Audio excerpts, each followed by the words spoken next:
It's time for a tier list. This one's a juicy one. We're going to be ranking the biggest summer transfers 9 months later.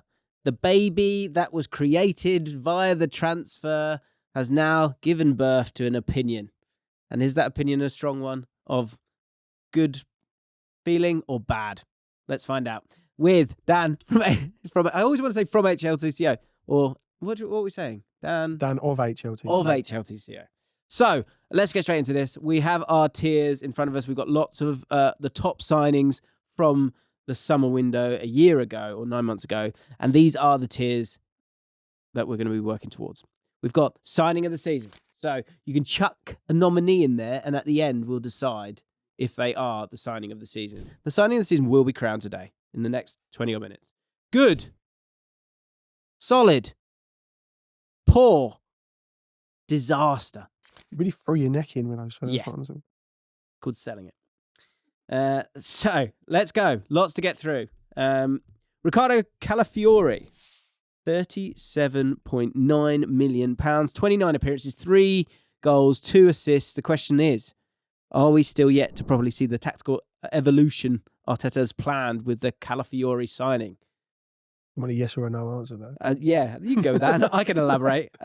I think no. He is not. I mean, look, lived up to the expectation. The hype was high. It was. Do you know what? Fuad sat there last week and he spoke of pretty privilege in football, with Saliba being the beneficiary of that. I think something we've got to keep an eye on with Calafiori as well, because he's. Remember that clip, all I'm saying is that clip with his girlfriend. Do you remember that? You ever seen that clip? Oh God! So he's having an interview with I can't remember. It's an interview in Italy before he moved to Arsenal, and his girlfriend just rocks up. And it's quite clear that she's like, "Don't forget, this is my man." It's mad. What interview with? He's on the side of the pitch after a game, and there's a female presenter, and his girlfriend just rocks up, and she's like, very much like, "This is my territory." Initially, when you said that, it was like Gabriel Clark. No. Hey, Jamie Carragher's like, what? Yeah, no, it wasn't like that. No, it was a female presenter who quite clearly.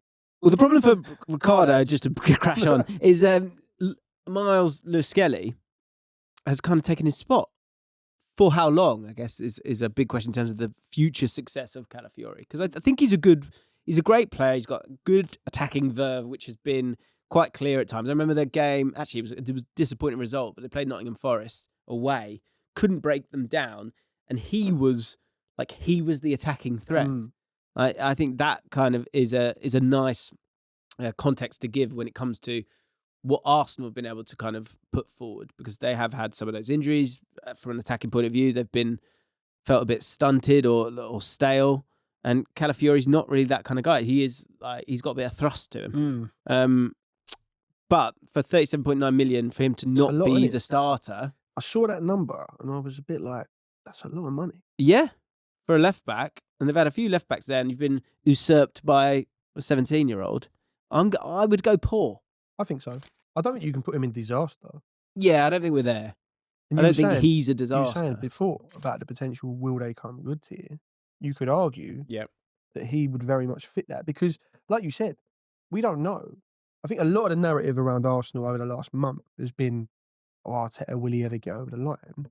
And there will have to be a different iteration of Arsenal next year if they are going to do that. Yeah. But he may well end up being, no one saw Marino playing up front. No, exactly. I think there are caveats everywhere if you want them, and that's why it's a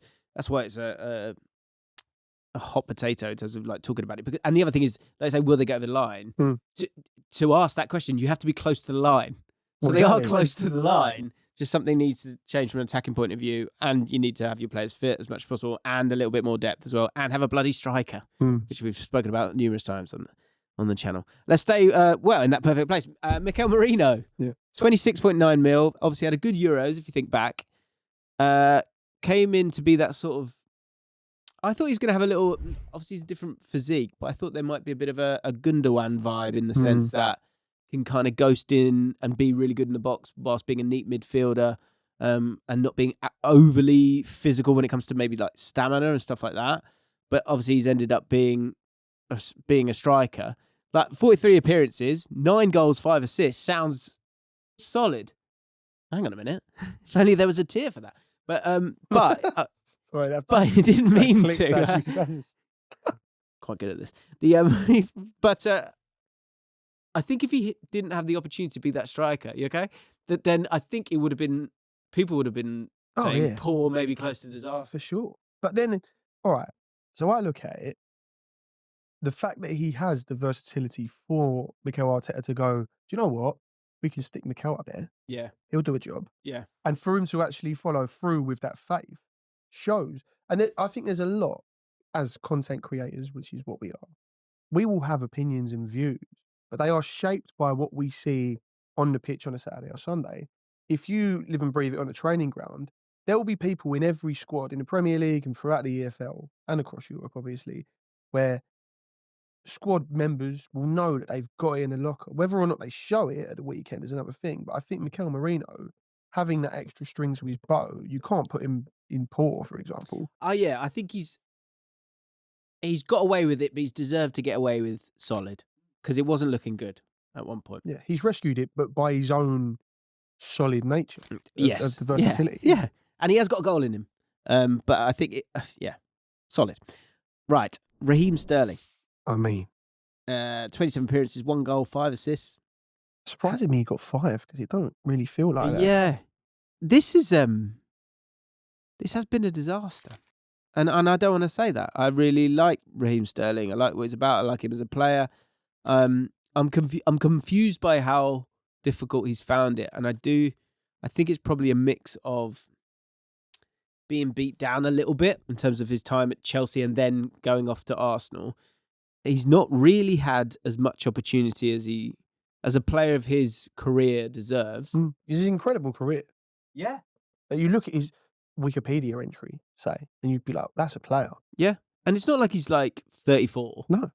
So, but I think, something has gone awry there as well along the way. If Arsenal had signed a sort of star forward instead, or even just a good forward that you could have that Arteta could have used more, do you think that could have been the difference this year for them? I mean, Arsenal as a whole, as you say, the conversation about them needing a striker is sort of done to death. I look at Raheem Sterling's role within this squad, and it's felt to me as though very quickly, I wouldn't say he wasn't trusted, but no one's looking to Raheem in a crisis. No. And it's mad when you think about the profile of player that he was when he left City. You know, people thought he was going to go to Chelsea. It was going to be the rebirth of Raheem Sterling. It just hasn't been there. And then he's... But to that point, I think it says there's one thing like not looking to him, but there's one where you're like just looking past him as quickly as you can. That's what it's felt as like. As a neutral, I don't look at Raheem Sterling in Arsenal squad anymore and think, well, he could, I just don't expect him to do it anymore. And the numbers sort of bear that out. But I don't know where it's gone wrong. I've heard some people they say the pace has gone a little bit. And if that is the case, then obviously he needs to start to lean on different things. And, Arsene Wenger, I remember seeing a clip of him talking about, certain players they get in certain positions, get to a certain age, and they do sort of wane somewhat. Maybe that is the case, or maybe he just needs a more fertile ground to be able to showcase what he can do, because we know he's an incredible player and has been, and is not, past it in terms of age. I guess the one thing you could say is he burst on the scene very, very young. Maybe he's played too much football. Maybe. But didn't feel like there was a real belief with him. Left QPR, what, 16, 17? Left us at 15. 15. So he's been around a long time. Long time. Long time. I don't know. If you ask Raheem himself, he'd probably put that season in disaster. He will have high standards. I agree. I think there's no way you can get around that, sadly. But almost as a compliment, because I think there is a better player there. It'd be interesting to see where he goes next. Is he just on loan then? Yeah. I'm trying to think what would be a good fit for him. Let me know. So on Spotify or on YouTube, let me know in the comments where would be a good place for Raheem Sterling to sort of get his career going again. Hang on a minute. Sure, a little Ismail Assar replacement up there with Mateta. You can imagine him there. It's the wages though. Yeah. But in terms of squad profile and experience and us going in, I'm not... Look, transfer policy is what it is. That makes sense to me immediately. Yeah. If the money was right. Obviously London boy as well. Yeah, there you go. Sorted. Amadou Onana went to Aston Villa for 50 million squids. 33 appearances, 5 goals, no assists. Question we've got here. Does Onana start in Aston Villa's best team? Many would argue Kamara and Tielemans in the pivot's been the best pairing this season. I think to say that, you've also got to add in the fact it's about those players in front of him. Someone like John McGinn and the work rate that he provides allows for you to kind of not have those, sort of, I guess, more naturally defensively minded players in that midfield, even though Onana does like to get forward a little bit. And Tielemans has been one of the players of the season. So, which I don't think many saw coming. True. Yeah, we had to apologise to him, me and Doogie Critchley, a couple of weeks ago. I think he's one where I do think he's worth that amount. I really like him. Really, really like him. I think he's got the lot. It's just not totally clicked yet. So I think keep calm and carry on.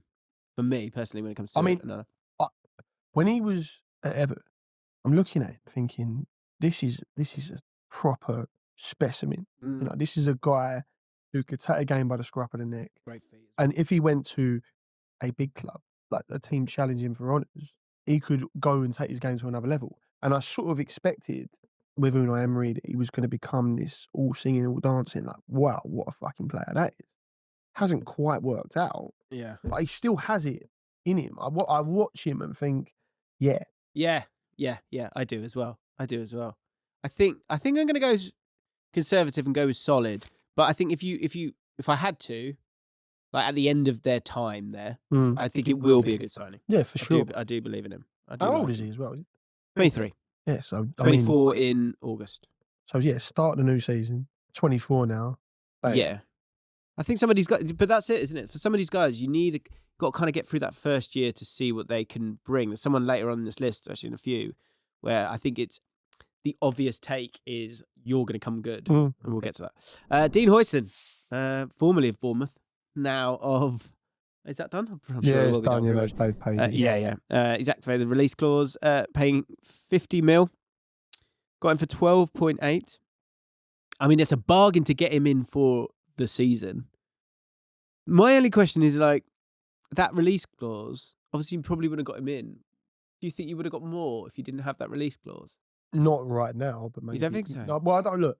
That's pie in the sky. I think you might get another cheeky you five, maybe you 60. might get 60, yeah. I mean, it's not beyond the realms, is it? But I don't think they would sell him after a year if he didn't have the release clause. Does that make sense? Yeah. Because how long was the contract? Yeah, I don't know, to be honest. Do you see what I mean? You sign a relatively 4 or 5 year deal, and you think, we'll give us another year and you'll continue to get better, you can grow in our team. But then Real Madrid activate it. Don't get me wrong, Real Madrid might have come along and paid like 60, 65 now. We don't know that. Yeah. You can't put it anywhere else other than the top because ultimately he's done what he's done. And I think as a strategy, it's going to be I think that could do wonders for Bournemouth, where you go, look, come here, and then we'll let you go. At the right time, or whatever. It doesn't have to be for a release clause because ultimately they've inserted a realistic release clause. That's the key with this. You know, Spanish clubs have to do it in their dealings, and you get like €270 million release clause because they don't want to sell. Yeah. Like we had Michael Elise, and when he first came in, his release clause was 35, and then we got him to sign a new deal with 50. But it was a realistic, achievable one, and that locks in the value, but also gives them an aspirational sense of, I'll come here and let's be real, use it as a stepping stone. Bournemouth to Real Madrid. How many times have you seen people like last year of their contract, or they feel like they're in a shop window? Like with that, you feel like you're in the shop window, so you kind of keep yourself moving. And I think you're right. It's almost one where it's not even realistic. It's almost like that feels like that's nearly a bargain. So you as a club can kind of deal with that disappointment because you've been able to get in someone that you might not have been able to get before. 12 mil to 50 for a year. Crazy. Where would you put him? I think he's a nominee, isn't he? I think so. Got to be a nominee. Look, I don't think you're going to end up making him the signing of the season personally. But I think he's got to be in the conversation. Absolutely. Evan Ilson to Bournemouth. Kind of under the radar, this one, because he was injured for a little bit. Probably from about December to February, maybe a touch more than that. 12 goals, 5 assists, 31.1 mil for a striker. Placed Solanke. Turned out to be a pretty brilliant replacement for him. Had that same intensity. He's done brilliantly, and I think he gets it, and his finishing ability is really, really strong. I can't totally figure out how good he is yet. No. I feel like I need another full season where you go, oh wow, okay. Does he become a Barclaysman, as I've coined it? A Barclaysman? Is that what the next generation of Barclaysman? Right. Barclaysman I think it's unreal. By the way, so at that FA Cup final, obviously I don't go to too many Premier League games, and so it's still new VAR for me, and I'm like, it's rubbish. Get rid of it. Honestly, let's just live in a world where you don't always get what you deserve, and you have to deal with that. It's horrible, isn't it? It's crap. The actual because the second goal. Yeah, I know we've already had. Sorry, we've done a whole Palace chat, which I'm sure you can go find on the River. With the second goal that obviously didn't get given, I knew there was something iffy about that goal, and I couldn't quite put my finger on what. And people are mobbing me around, because you're 2-0 up, right? Yeah. You've got to go. And after about 30 seconds of celebrations, because at that point no one was still thinking it's going to get. I was like, maybe I'm wrong. Maybe everyone else is right, and then obviously everyone's sort of the penny drops. But it's that horrible. Same with the handball, wasn't it? Yeah. We're like, well, this is going on for so long. Something's. You never know, because you could see the most stone. The handball is the handball. I've seen it back. I know it's a clanger. How have they not? It's mental that it's not been given. So you don't even have that situation with VAR where you're like, well, that's getting given. You don't know. You're just. It's like someone is just deciding with a coin toss anyway. I was chatting I bumped into Smithy from Saturday Social, and I was saying, you've seen the handball or whatever, and he was like, oh yeah, what is that bad? Was it bad? Because no one knows. Whereas when you watch it on TV, obviously it's different, and yet it doesn't get given, and he's resolving. It's ridiculous. Quick question: separate ranking out of 10. How well did Bournemouth reinvest their Solanke sale money? Evanilson, Sinistera, Huijsen, Unal, and Julian Rojo. 9.5. Solid. Very, very solid. 9.5 out of 10. Evanilson, where would you put him? So when we did the pre-season preview on Football Between the Lines, we had a category of surprise package of the season, and I said Evanilson because I saw a tweet, and I can't remember who it was from, and they were like, "This much money from that league stinks of 18 months and 4 goals and forgotten about," and I was like, "Nah, this geezer is legit." Do you know what I don't like it. I wouldn't wear it, but I rate it. Is that he in his Premier League picture, and therefore he was on Match of the Day as one of the pictures in the background. Got an earring in both ears. Amazing. Don't tell. I think it's good. Don't tell the proper football men about that. David, David Ellery be losing his mind. I put him in good. Easy. Is signing in the season? You want to chuck him up there? No. Whoa. I don't think you can do that with a striker unless they've scored 15. Okay, the player I teased earlier, Fabio Carvalho to Brentford, 19.7 million, 24 appearances. I'm going to go have a little look. How many of those are starts? No, not many, I wouldn't have thought. Yeah. Because you don't play 24 games if you're a starter. That's a very sub number, isn't it? Because if you are a starter, you would have more off the bench if you know. Not really. What do you mean? No, I've completely mangled that. If you are a starter, you will do 25 starts, and then there'll be other games where you'll come on. Yeah. 24 is very much. You're just a sub, aren't you?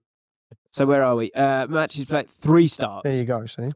There you go. 5.190s in total of the 25.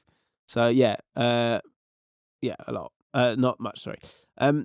But to the point where I think some players coming in maybe needing a year to figure it all out. Now, Carvalho, I think, is absolutely capable and has the mindset to have hit the ground running with Brentford. For whatever reason, it's not happened. I think stylistically, in terms of the players that they've got this year, if you think, and Bournemouth, they get the ball and Bournemouth's gone.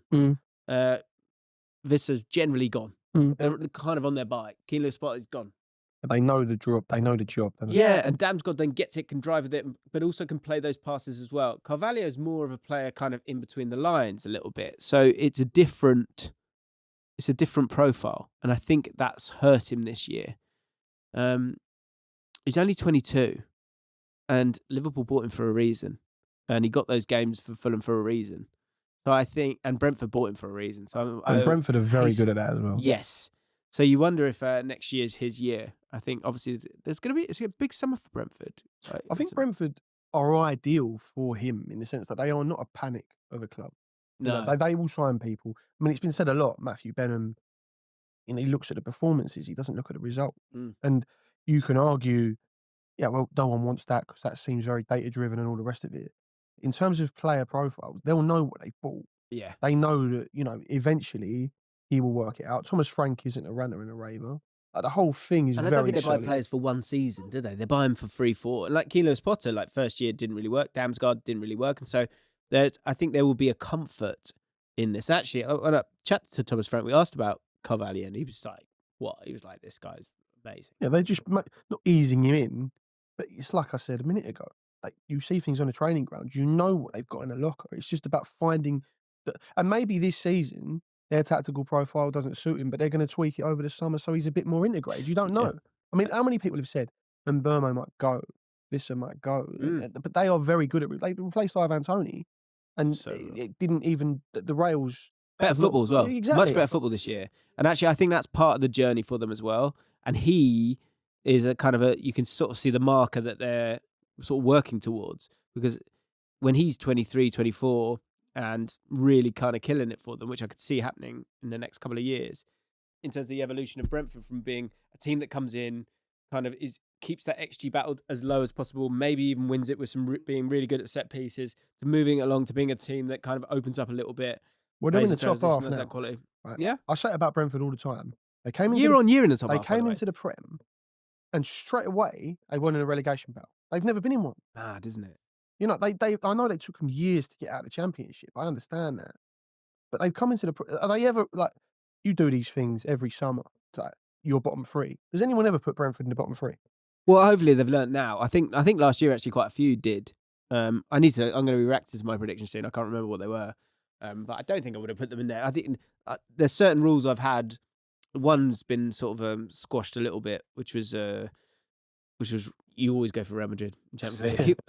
But Brentford's like, be careful. Don't underestimate them. I think, look, overall, I think it's been a poor season for him. You can't say otherwise. He would have wanted to have started more games, but and I would have had him starting more games when he signed. Yeah, so you would have thought he was going to be one of those star players, but not to be.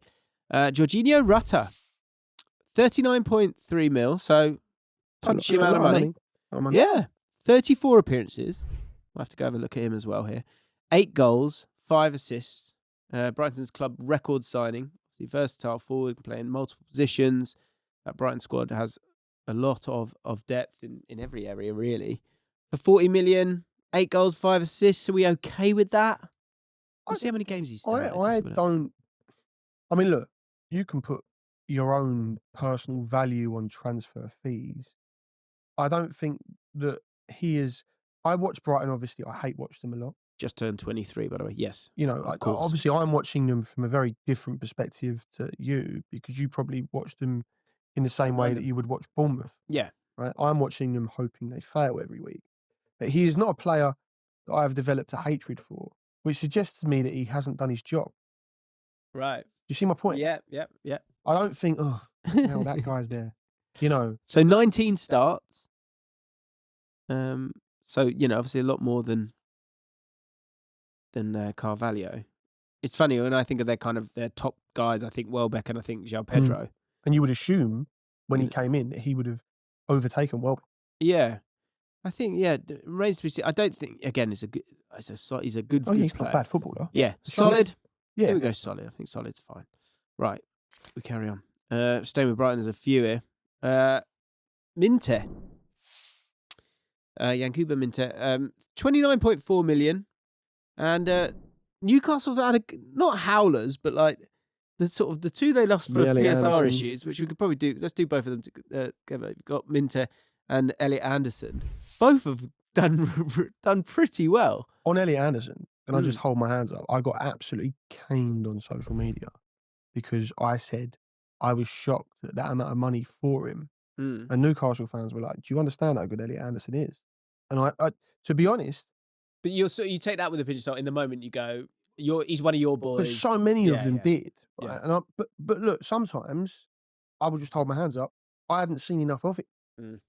Because you get these players, the Longstaff brothers, you don't know how good they are if you're just a Palace or a QPR fan who doesn't watch every single kick of Newcastle. And overall, though, Longstaff was keeping him out. And ultimately, if Newcastle had deemed that it was all right to let him go, I'm looking at the amount of money thinking, and people always say, because I'm big on a player is worth what the club say he's worth who is selling him. And that's what I always say, because I stand by it. I was surprised that Forest paid that amount of money for him. £34.6 million. It just seemed a lot. But you look back with the benefit of hindsight, perfectly fine. Yeah, I mean, he's got a lovely tenacity about him. I think he fits this Forest team really, really well. It is a shame he didn't stay at Newcastle, because I think in terms of like the energy that they have as a team, he fits them perfectly. He'd fit them really well as well. So that is a shame, and you never know what might happen. 2 goals, 6 assists, 41 games. Yeah, I think he's been a real driving force for them as they look to kind of play the ball quickly. But he's a player who wants to be involved and wants the ball, be it tackling or getting on the ball as well. So I think both have been really good, solid signings. Minte, maybe Anderson a little bit higher. Yeah, I wouldn't put him on the same level. I think to go back to the previous point about I don't hate Ruther. I worry about Minte.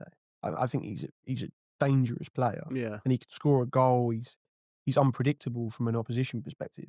And I think they haven't had a howler there necessarily because they've got a good squad, Newcastle. That's why they're in the Champions League places. But I think Brighton have had the better of that. Yeah, I know what you mean. I don't, not totally caught fire, but as you say, if he's playing, you'd be like, oof. Next year, he could easily do like a 20-goal and assist season. Yeah. He could. Yeah. I think, I'm in terms of sort of solid or good. Solid. Yeah, I think solid. Because he's almost good for me. Yeah. I don't think he's done enough to be put there just. Yeah, he's good, but is he good? Is that what you're trying to say?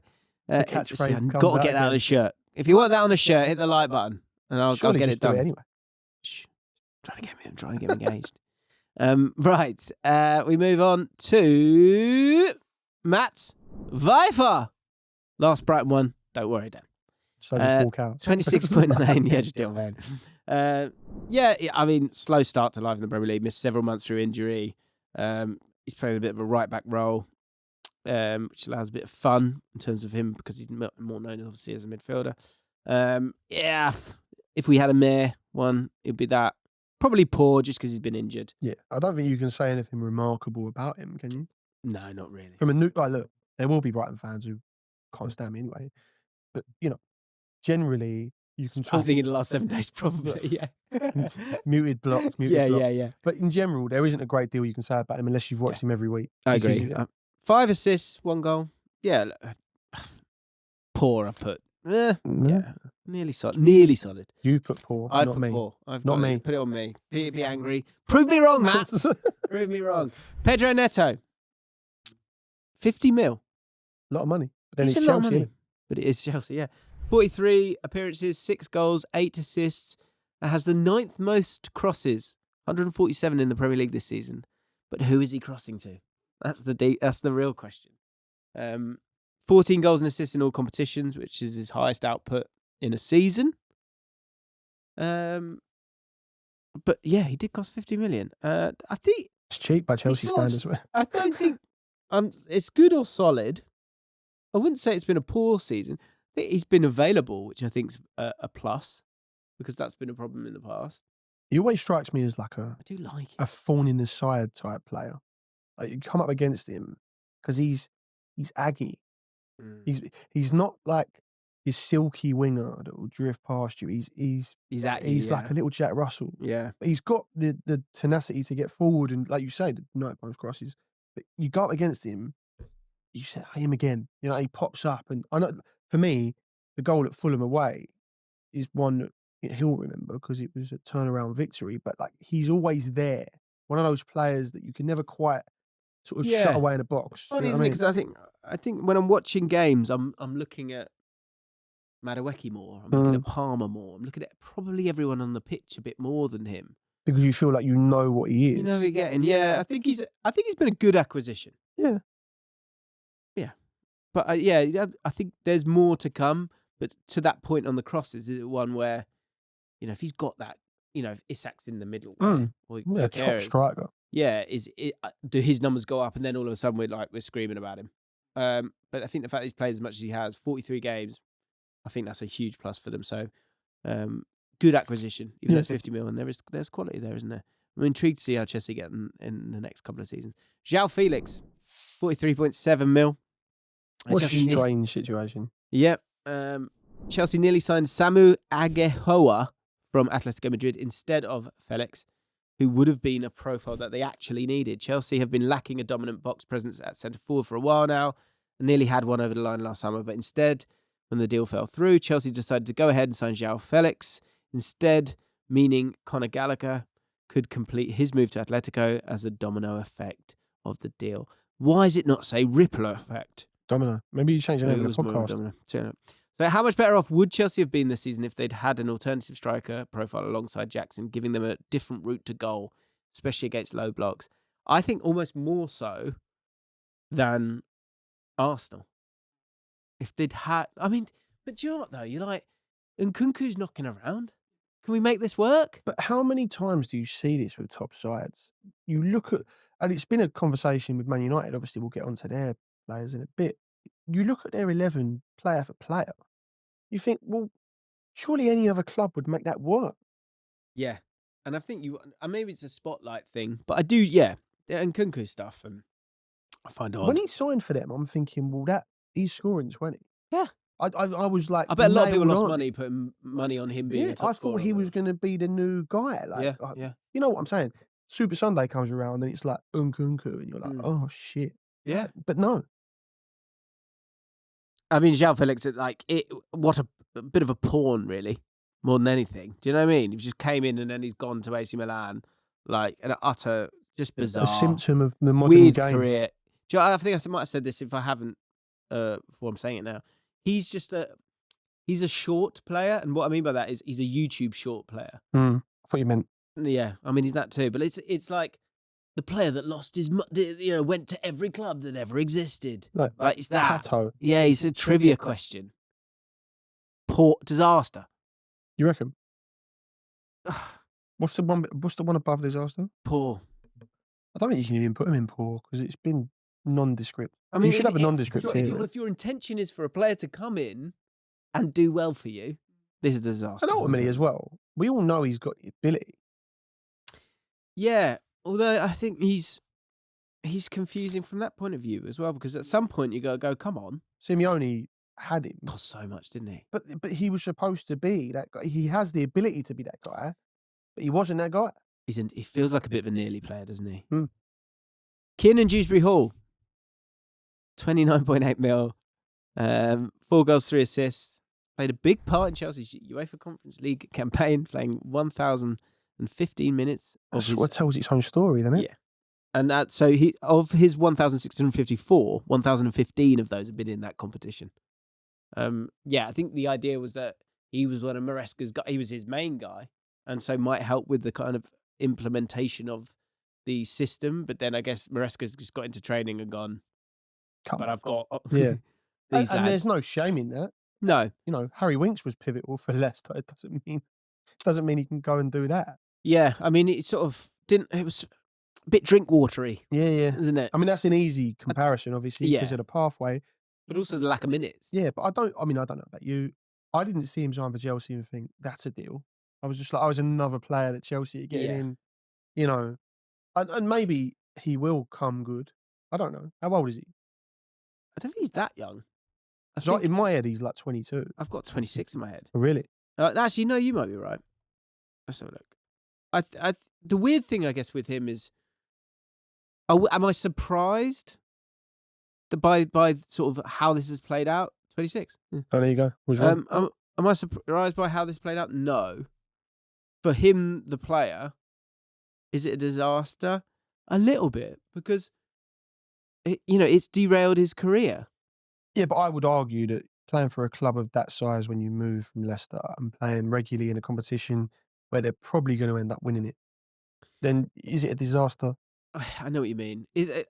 Or instead of a disaster, is it for him? Is it a real blip? Because I guess the thing he will get in terms of his stock's probably not dropped as much as it might have done at Leicester. Because you're surrounded by Chelsea players and you are not a disaster within that setup. Yeah, he's essentially gone on holiday for a year. But he could go and sign. Obviously, played in the competition. He could go and sign for an upwardly mobile Prem side. Yep. one Seen that's him at got West Ham, ambitions. Like West Ham's a prime example. Mm. He could sign for West Ham and all of a sudden become a big player for Graham Potter. Yeah. There's nothing stopping that happening. Poor. You can't put him anywhere else. I like this. We're in the grey here. This is a good place to be. If you like the grey too, subscribe or follow. Click the buttons, please. You're one of us. We move on to Eddie Nketiah of Crystal Palace, of course. Palace section. 25 million, 5 goals, 3 assists. Over to you. Thoughts? I like Eddie a lot. I like him because he is the sort of character you just want around the place. Never moans, never throws his toys out of the pram. He's always willing to come on and help waste minutes. I think a lot of people thought he was coming to Palace to be the guy. Yeah. I mean, I went on to 5 Live to talk about Palace earlier in the season. And Theo Walcott said to me, how can he not get a start? And I went, we play one up top and we've got Mateta. Would you drop Mateta? And he went, no. And I'm like, well, there you go.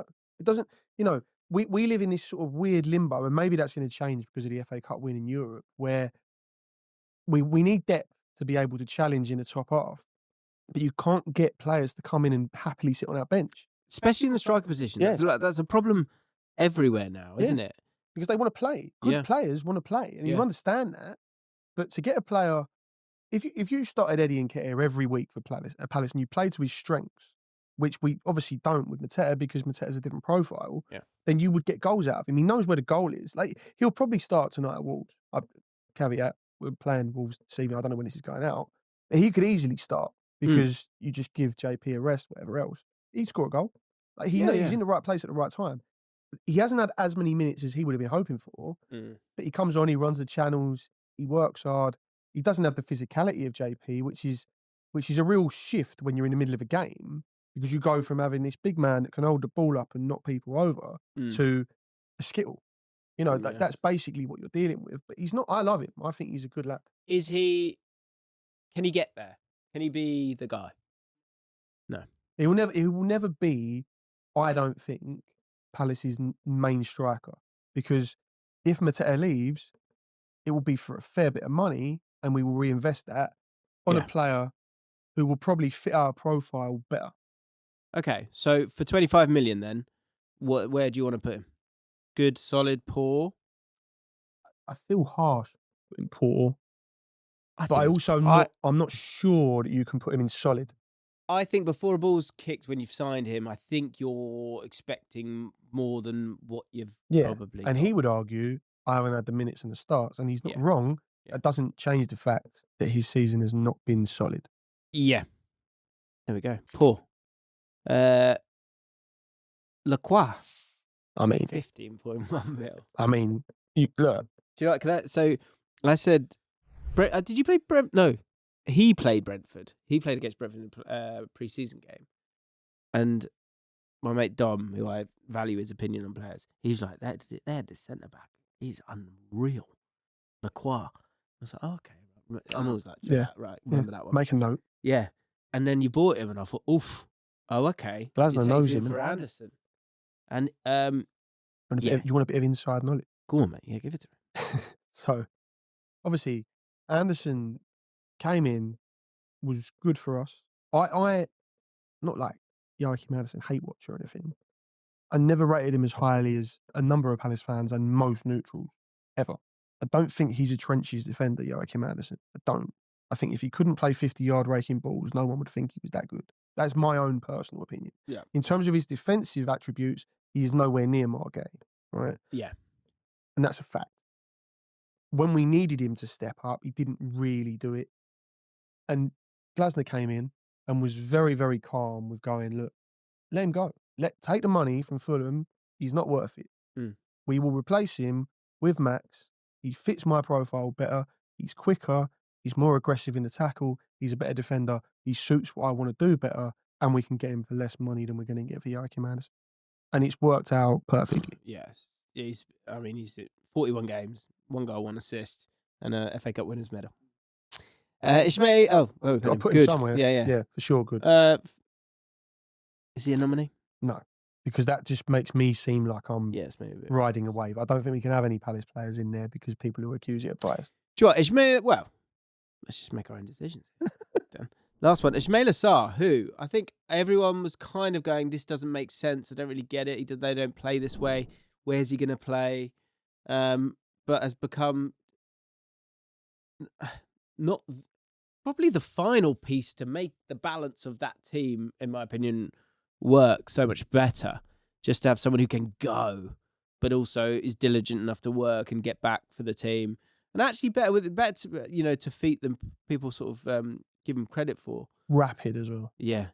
The third goal in the semi. 12.6 mil. The third goal in the semi, 93rd minute.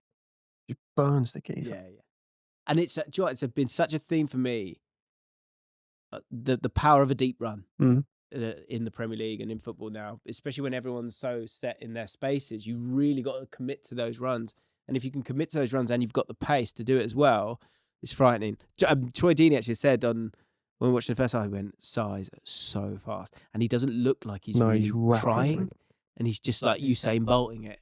Well, prior to the final, I personally, and it's not, I mean, there's like loads of different nominees for Player of the Year at Palace this year. Prior to the final, I would have given it to Sarr. I think he's been incredible. Really? I think he's the most Palace player in that team. What do you mean by that? Because he's got a directness, and I don't care what you think, I'm going to do what I do. It's almost like simplistic.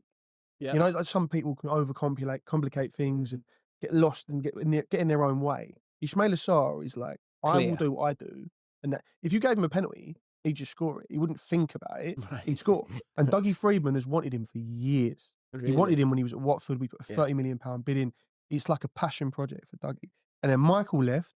You can't replace Michael. It's impossible. Yeah, I think that was the thing going into it. Is like, it's just so different. And then Sarr came in and thinking, well, is that, how can you go from Michael and you to bought that? Nketiah. Yeah, and it was like 12 mil. Is it just Dougie going? And then you look at it, he didn't start straight away either. He was in and out of the team at the beginning of the season. If you look at the stats in terms of passes between Munoz and Sarr for the first half of the season compared to the second half, it's chalk and cheese. Right. They've worked incredibly hard as a duo down that right-hand side. I mean, look, he scored twice against Brighton away in a win, the second goal of which was almost identical to the goal against Aston Villa to make it 3-0 in the semi. He has that calmness in front of goal. He's a great balance to Ebbs on the left. Yep. He works hard. Yeah, he is. Everything about everything There's about 3 little partnerships there, isn't there? It's unreal. Yeah. And you've got Walton as the facilitator in the middle of the park. You've got Will Hughes, little battering ram, despite the fact that he's 4'2".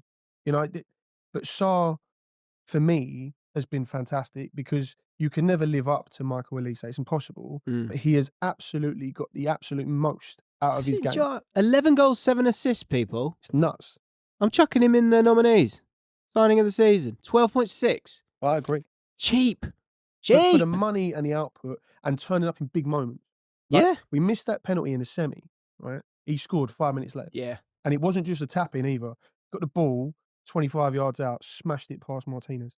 Like, that won us the semi, that goal. No one will talk about Ismaila Sarr at all, but we are. I will. But we are. Iliman and Jai, 15.1 mil. 36 games, 11 goals, no assists. And, you know, injured for a little bit after, was it the game, game against Liverpool. First one. Can't remember where it was.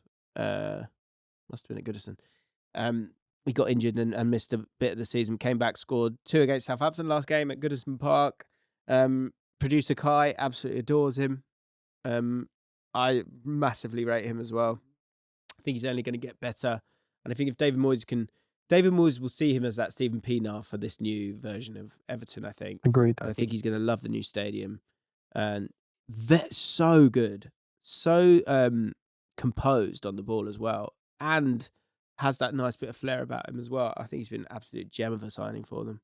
I think as well, you know, Everton's signings over the last few years, he doesn't feel like one of them. He feels like the sort of deal that they maybe didn't realise how good he was when they got him. And I'm not talking about the people that have signed him, because obviously you know what you're buying, but as the fan, they will have got him and thought, blimey, this guy is he's good. Yeah. Do you know what I mean? Yeah.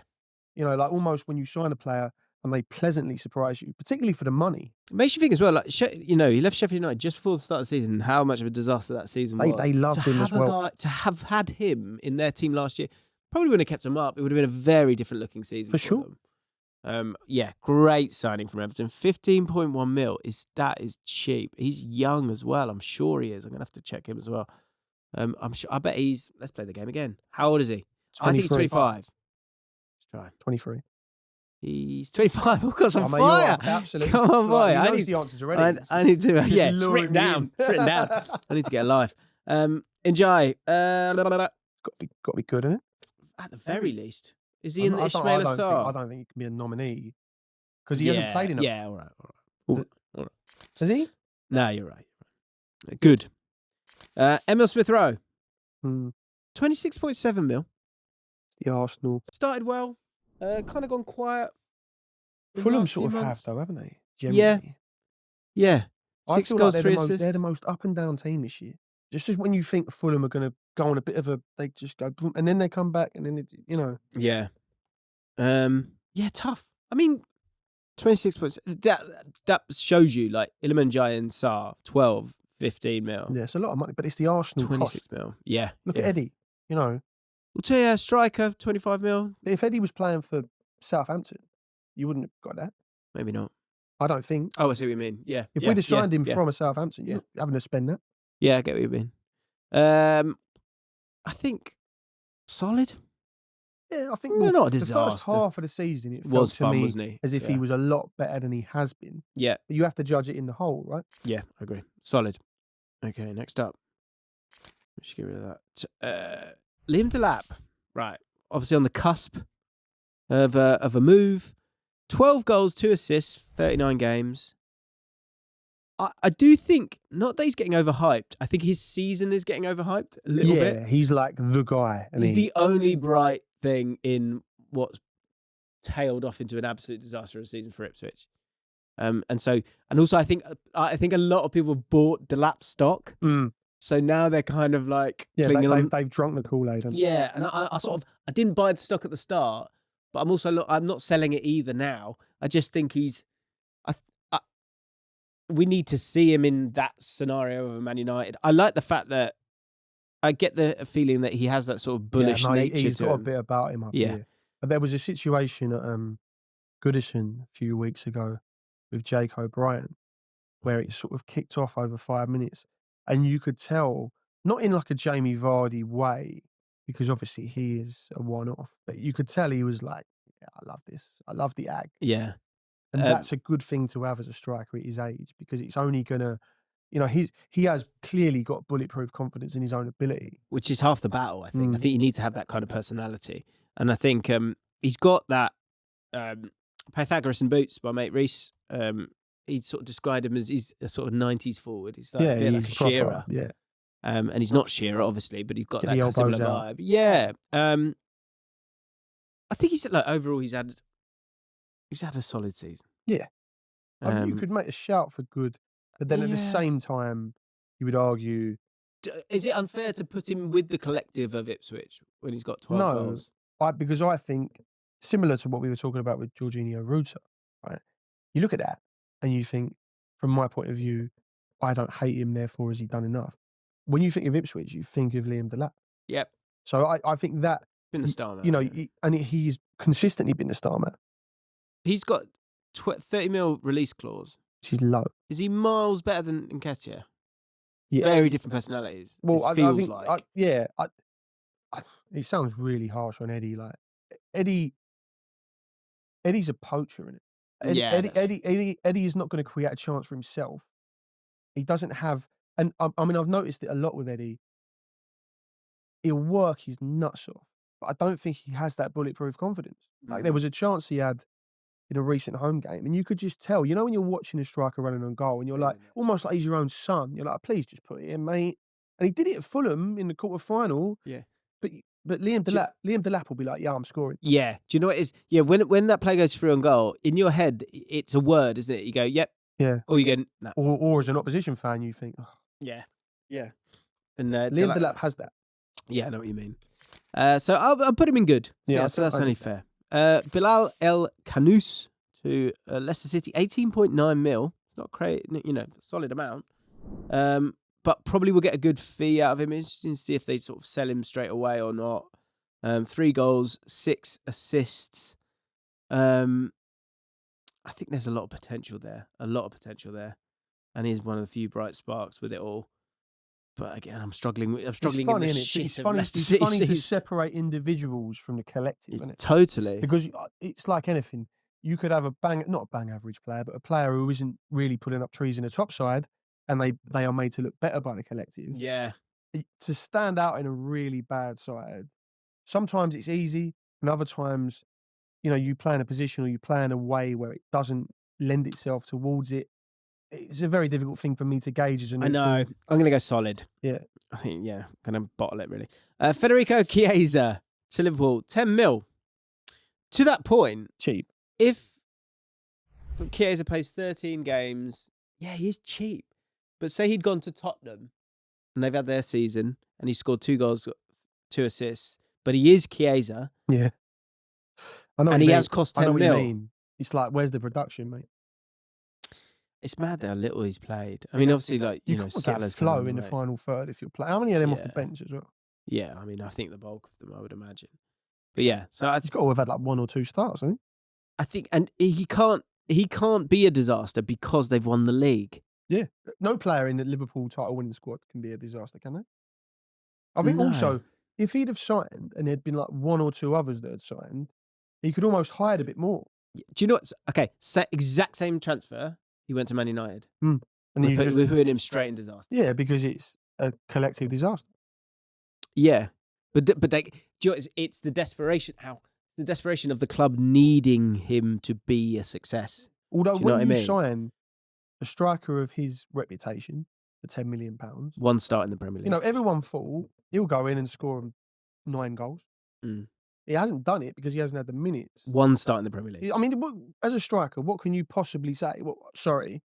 I think that's been a disaster. In terms of minutes, that has to be a disaster. He won't have gone in there expecting to play that little. Yeah. Because what a shame. Do you know what I mean? I'm like, we know he's class. Yeah. We've all played. The fact that it's 10 mil, I'm going to put that in the bin for a second because I just think for 1 game, I've got, according to FB Ref, I've looked at it. If that's wrong, don't blame me. It shouldn't be. So I'm going to put disaster. Kind of hasn't worked, has it? Similar to Raheem Sterling. If you ask Chiesa what he thinks this season's been like on a personal level, he would probably say disaster. There you go. Savinho to Man City, 21 mil. He's a young'un. You've got to bear in mind as well, that's 21 mil between clubs that look after each other, no? Yeah, I think so. Is this becoming the new meta for top clubs to sign these South American gems, either turn a profit or embed them eventually? Seeing the same thing at Chelsea with Strasbourg. Yes, I think that is the new meta. I think everyone has this broad desire to have more than 1 club. I think it's incredibly sad, but I think this is where we're at. In terms of him as a player, I think this year you won't see I think overall he's been good, but I think he's been frustrating too. I think the cup final is a great example of that. And you need him to be hurry up. Yeah. Just hurry up. But he's young, he's so young, and I think the learnings of this year will bear fruit maybe next year, maybe even the year after that. Well, look, I think there's a great player there. Going back to the other podcast with Man City, talk about how often they win, right? The year where they've not won the FA Cup, they've been out of the title race, they've been knocked out of the Champions League, gets a little bit of hunger back. Yeah. You need that. Yeah.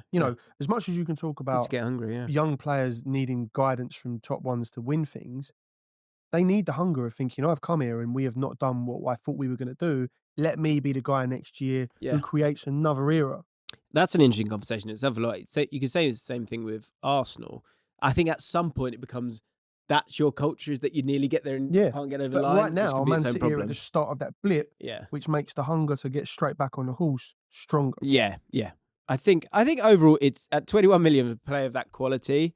I think and 12 assists, 2 goals is probably not enough really, but I think overall upper solid. Yeah, I think you've got. I was going to say you can't put him in good really. No, I don't think I would put him in good, but I think good seasons are on their way with him. Lenny Yoro, 52.1 million, 32 appearances, 1 goal, 1 assist. Quick ripple for you. If Man United had not signed Yoro, Huijsen wouldn't be joining Madrid and would be staying in the Premier League. Probably true, because obviously he wanted to go to Real Madrid. It looked like he might go to Real Madrid. I think he's grown and grown as the season's progressed. I think he's had to play in different positions that you're probably not totally used to. Yes, he's expensive, but yes, I think you're buying the potential, aren't you? You can buy a player there for 8 years, and then even if you were to sell him, which you probably wouldn't do because you're Man United, you've had your value. Great, yeah. Man United tax exists. Totally. I think he's had a really good season. I don't. Well, no. All right. Similar to the conversation we were just having.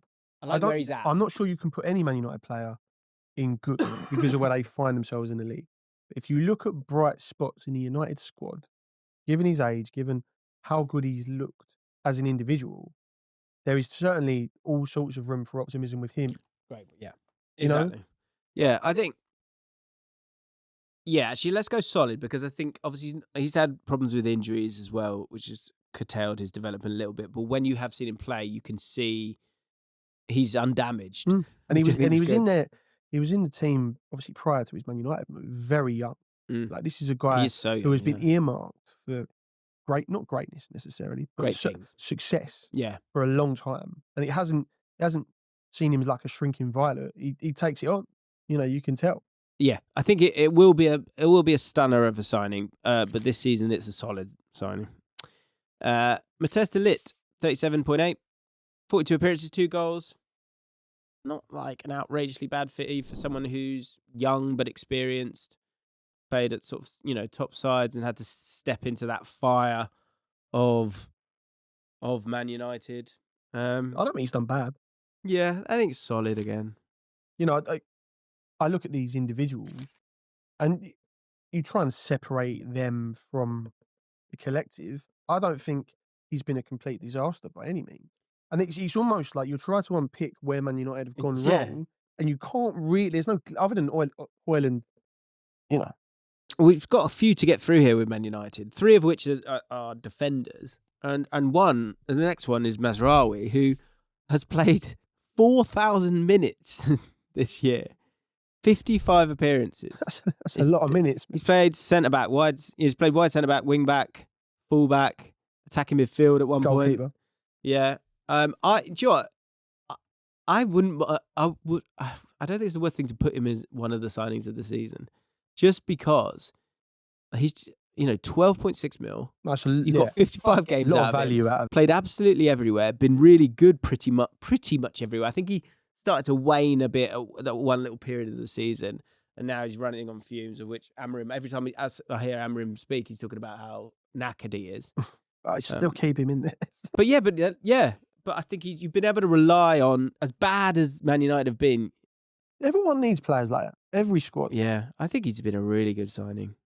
I'm okay with putting him there. I know that goes against some of the things we've been saying, but I think to put in that amount of output, and with no real fanfare when he arrived. No, of all the players that they've signed this summer, or last summer as it is now, you're thinking, well, Mazraoui's probably going to get like 15 appearances, maybe 3 starts. Yeah. I think he's been absolutely crucial in a ship that is like hanging together. Manuel Ugarte, divisive figure. Some people are turning on him a little bit. Some people like him. I think in certain games you're going to love him, in other games you're going to like, come on, mate, can you just be a bit more chilled on the ball? 42 million, 2 goals, 6 assists. Again. Yeah. Obviously not had the whole season. Yeah, I think he very much divides opinion in the United fan base, more than almost any of the others you've named. Because when he signed, I think they were hoping that he was going to be a real needle mover. And he just hasn't been. But again, I think to that point of the desperation that the club, when there was sort of like Casemiro at the time was just like all over the place, the midfield. No, for sure. So the pressure on him to solve it is which much higher than Chiesa, who comes in who hasn't got to do anything because Salah's having the season of his life. Which no one can do individually anyway. Yeah. I always say this about United. They feel to me like they are the Titanic heading towards an iceberg. No one person turning a wheel can sort that. Yeah. Yeah. I think in time it'll be okay. I wonder if he is an elite player. That's my concern with him on the ball when you're dominating games. How old is he? Loving that question, isn't he? Well, no, but because it impacts like you say. the long term of the signing. I'm going to go 28. I was 27. going to say 27. We're both on 27. Where is he? He's 34. Imagine. He's not there. Where are you? Yeah, it's dead air. Shall I sing? He Rap a bit, lift him up. Oh, 24. See, we both gone 27. Yeah, miles off it. In which case, but this is my point, it informs the point you made. There's room for him to improve. Not improve, but to become a better signing for them in the years to come. I think in a double pivot, he needs to not... He's your water carrier. He needs to not be your... So him and Bruno Fernandes, maybe can that work in time, those two together, or him and Kobe maybe? Yeah, I'm going to go solid to poor. What do you want to go? I think you'd probably say poor. It feels a little bit harsh. But I think solid is almost too much. Yeah, go on, I'll chuck him in poor then. Last Man United player, Mr. Xerxes. As Xerxes, the standing that he has, 7 goals, 3 assists, 48 appearances. I'll have to go. That's a lot. Yeah, let's see how many starts that is.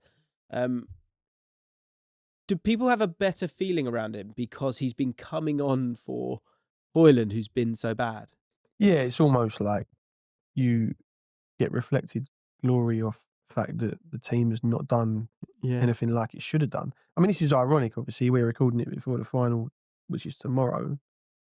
I mean, say Xerxes scores the winner and they get in the Champions League, then all of a sudden... Yeah, you're a hero. You know, I feel sorry for Joshua Xerxes. 14 starts. I like him. The Premier League. I think he's a good player. And I think in a different environment, he could have had a much better overall season. This is my personal view. Remember he scored... What penalty did he miss? Was it Arsenal? Yeah. And I know, it was them going out the cup. Yeah, it was them out. Fulham. Because I was listening to it on the radio, and I remember his name, and I'm like, he's missing. You just have that feeling. Yeah. I feel sorry for the bloke. I watched Stockport, Leyton Orient, penalty shootout. Oh, yeah, the 4-1. Yeah. And as someone, I was sort of watching them, and then someone started to walk up. I can't remember his name now. Someone started to walk up, and I went, no. No, you could just sit in her eyes. Don't you? Just no. It's amazing. Sit in her eyes. Yeah, I think there's a real player there, and I think different system, different situation. I think it would all feel a lot better, and I think he could be a useful cog for Man United actually moving forward.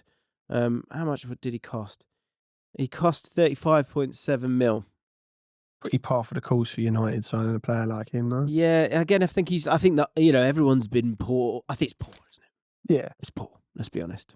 If he wants to come in and make a difference, then... I thought you went to the podcast then. Yeah. If he wants to come in and tell me I'm sorting bollocks. Let's know in the comments down below. How poor was the podcast? Lewis Hall. So technically, because he was loaned with an obligation to buy, he became a permanent purchase technically in the summer of 24-25. So we chucked him in here. He's had a great season overall. The injury absolutely killed him. I think he would have been in the running for Team of the Year if he'd been able to stay fit. So real shame there. Is he possibly then... left back for England for the next 10 years, probably a battle with him and Lewis Skelly, depending on what Lewis Skelly wants to do. Does he want to be a midfielder? I don't know. So many questions. But overall, really, really good signing and a good sign of things to come for Newcastle in terms of going and getting those guys who have just got such... But also having faith as well. Because you've got to bear in mind, prior to that move, he was not like the player he is now. I mean, Palace will win for him. We actually have pictures of him in our kit. Newcastle sort of hijacked that. No. But his dad's a Newcastle fan, I think. Yeah. He wanted to go there and all the rest of it. And their project at that point was better than ours. All the rest of it. I mean, it still is. Yeah, but, you know what I mean? Like, I'm talking now as a major trophy winner. It's sure. Slightly different. You just carry on Keep chucking it in. Keep chucking it in, mate. You enjoy it. But yeah. Good signing. I love him. I think he's a great footballer. Milinkovic at Forest, 10.3 mil. Key cog for Forest's play style under Nuno. Defending deep. Plenty of defensive inside actions. Lovely meaty skull. Wins all headers. Good to see.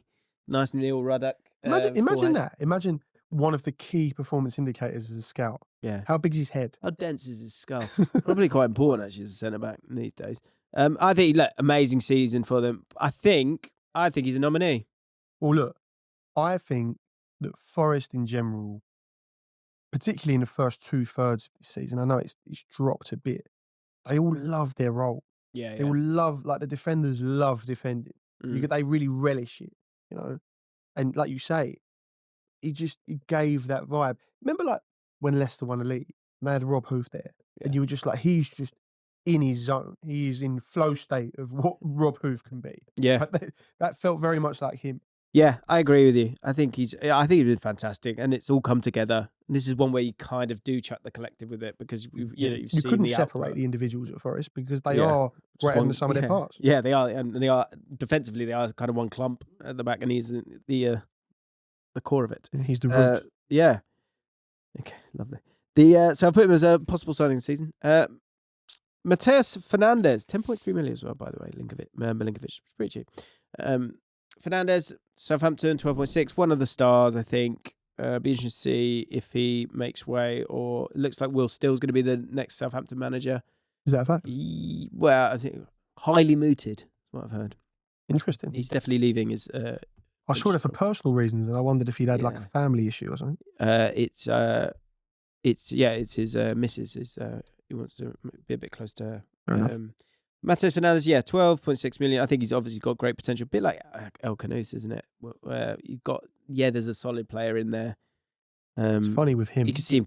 I can see him winning Championship Player of the Year next year. With him, I saw yesterday, I think, it said Crystal Palace set to rescue. And I thought, have we become that club now? Have we, because we've won something? The media are like, oh no, Palace can rescue players from the Championship now. Not Palace are in the race for. No, we're rescuing. We're the benevolent uncle. It's like, come and have European football with us. So I'm not comfortable with that yet. I haven't settled into those slippers. Do you know what I mean? No, enjoy the glow of being able to rescue. But yeah, he is certainly a player that if he stays at Southampton next year, it could be, a needle mover. So a solid season for him in a poor team. It depends whether you go poor. I'm going to give him solid. Might as well. Dominic Solanke, 54 mil. It's a lot of money. It is a lot of money. 15 goals, 8 assists. Only 8 of those goals come in the Premier League in 26 appearances. A lot going on around him. He's one where he gets the sort of hard work tax where you kind of let him off. Spurs fans love him. Yeah. Which to me is half the battle. Yeah. Now, we can pass judgment based on numbers. You know about the intangibles. There'll be players at QPR who Michy Frey. Yeah, right. So there's a problem. There will be people listening to this who have never seen him kick a ball. They will. Most people. Right? Dom Solanke is loved by Spurs fans. And if you're loved by Spurs fans when they've spent that much money on you and you've had the season they've had, I know they're in the Europa League final. It's a lot. I don't think you can put him in signing the season. You can certainly put him in good. Do you think? I would, personally. Because I think to live up to that price tag, I'm not sure he has yet. Well, no, all right. In the eyes of Spurs fans, he has. This is the sort of payoff. Me and you and I, if you want to be grammatically correct, will say that's not a good season. Spurs fans, when he's not playing, they're not happy. I get that. But isn't that more due to the overall depth than anything Maybe, else? but they love it. You got Son, haven't you? You're not gonna... You know what I know this and judge this? I'm not sure I can put him in good. Okay. I was just going to say, when players are referred to on social media by their first name by supporters, that's a big tick for me. Yeah. They go, we're missing Dom. We're not missing Solanke. Like they know him. Like they see him in the calf. It's just like... Well, are they struggling with his surname? I mean, Solanke's not that hard. But I don't know. All right. I think he can do... I think he will go, I can do better than this. Yeah, he probably will. So he would probably put himself in solid. And so me and Dom are hopefully got some kind of kinship there. I'm going to put him in solid. And you're probably agreeing, aren't you, Dom? Let me know. Avid watcher of the pod. Surely. Archie Gray, £34.7 million. Obviously had a strong season for Leeds, generally playing as a right back. But this year he's played left back, right back, central midfield, centre back a lot. I think the reason why this is a good season for me, for Archie Gray, is that he's played 44 games. I don't know how many starts he's got. Let's have a look. Quite a few. Yeah, quite a few. I think in terms of his overall development and them needing him to slot into different areas, I think it's been a really, really good signing. Have the results come from that? No. But I think, the fruit will reveal itself. I also think that Postecoglou is not a manager who will just throw players to the lion. He would have started him because he trusts him, ultimately. At that age, with that potential, you don't like Mikey Moore. We all know that Mikey Moore eventually could be a top player for Spurs. Yeah, for sure. He isn't there yet, so you don't see Postecoglou just throwing him in. For him to be doing that as regularly as he is with Archie Gray, for me, leads me down a path of, because you look at the players, they still are fully behind him. I watched him doing not an interview, a team talk after they beat Bodo Glimt. You could hear a pin drop in that room. Like they are still with him, even though the results probably mean he's going to be leaving, regardless of what happens. And for him to have put Archie Gray in as often as he has, to me, there's a real trust there for someone so young, first season in the Prem. I think it's a good signing. Yeah, I think it's a good signing as well.